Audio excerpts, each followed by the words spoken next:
Today, we're going to dive into an ancient Japanese idea that some of the sharpest business minds in the world think holds the key to our future with AI. It's a philosophy that's guided a nation for centuries, and now it might just be what we all need to find our own purpose in a world of super smart machines. So let's just jump right into the big paradox of our time. As artificial intelligence gets better and better at doing high-level thinking, the kind of work we always thought was reserved for us, it forces us to ask a really fundamental question. Where do we fit in? What's our irreplaceable role in all of this? And what's fascinating is that the folks on the absolute cutting edge of this tech revolution, well, they're turning to a surprisingly old-school source for answers. It seems the most advanced challenges of tomorrow might actually be solved by the deep wisdom of yesterday. And they're zeroing in on this one powerful word, kokorozashi. You can break it down into kokoro, which means heart or spirit, and zashi, which is like will or ambition. So you see, this isn't just about having a goal, it's about having a deep, personal mission that is way bigger than just you. And believe me, this isn't some new age corporate buzzword. The oldest known writing of kokorozashi actually comes from Prince Shotoku, a guy who basically shaped early Japan more than 1,400 years ago. He wrote this phrase again and again, almost like a personal mantra, a call to stick to your highest purpose, no matter what life throws at you. Okay, so to really get what this idea is all about, we can't just talk theory. We need to see it in action. And for that, we have to go to its most powerful, living, breathing example, the Ise Grand Shrine, which is basically the spiritual heart of Japan. Now, just think for a second about how we in the West preserve our heritage. We look at something amazing like the Parthenon in Greece. It's this beautiful, ancient ruin that we protect behind glass, something to be looked at. But Ise Shrine has a completely different philosophy. It's not about preserving the thing itself. It's about preserving the act of creating it. The process is the sacred part. And here's how they do it. It's wild. For over 1,200 years, the entire shrine complex has been completely torn down and rebuilt from scratch every 20 years. This ritual is called Shikinen Sengu, and it's not just construction, it's this massive, sacred project designed to pass down the skills, the spirit, and the purpose from one generation to the very next. The sheer scale of this is just mind-boggling. The last time they did this, it cost 55 billion yen. To put that in perspective, that's nearly $500 million US. It's an almost unbelievable investment in keeping a tradition alive. But here's what really gets me.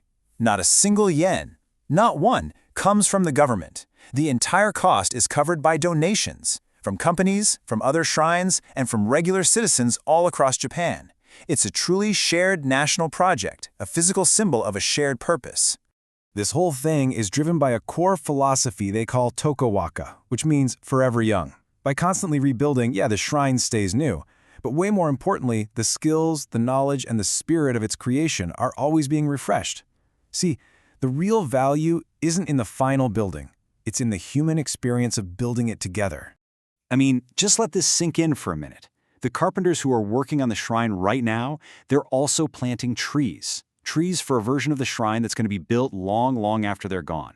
They're part of a 300-year forestry plan, dedicating their working lives to a goal that's so much bigger than them. Now that is kokorozashi in action. So this is all fascinating history, but how does an ancient philosophy from a shrine apply to our world today? Well, it turns out it has a shockingly practical impact, especially when you look at the world of business. The result of this long-term, purpose-first kind of thinking is just staggering. Get this, Japan is home to 65% of all companies in the world that are over 200 years old. 65%. That's not a coincidence, right? It's a direct cultural result of caring more about the process and the purpose than just the short-term profits. And this really shines a light on a huge risk we're facing with AI. Let's make it real. Think about getting a bank loan. An AI can scan your data and give you a yes or no in a split second. Super efficient, right?